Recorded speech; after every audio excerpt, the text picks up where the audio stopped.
Hello mga marites ni Chongde. Annyeonghaseyo mga kaanyong! Welcome to my channel, Anong Sayo TV. Today's video, we will talk about BTS Jungkook, 17's Mingyu, and Blackpink's Jennie. Only here on Annyeong Chiga Update!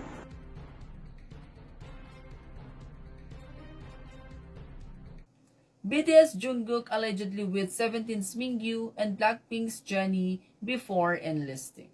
The three idols were allegedly eat out all together at a Korean BBQ restaurant before Jungkook serves his mandatory military service. There was a post on social media platform Threads that went viral after a netizen revealed that they visited a BBQ place that appeared in the vlog of actor Park Sung-hoon, and they saw there Jungkook's signature.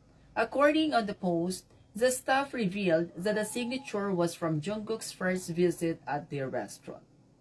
The original poster added, the staff said the last time John Jungkook came was before he enlisted, and he came with Kim Mingyu and Jennie.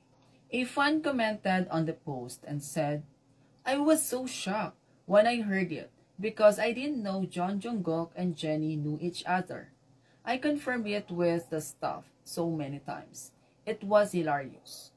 Actually, this is not anything that can't be said. Perhaps someone else revealed this before, but I didn't see it. But I'm hiding it in the comments anyway.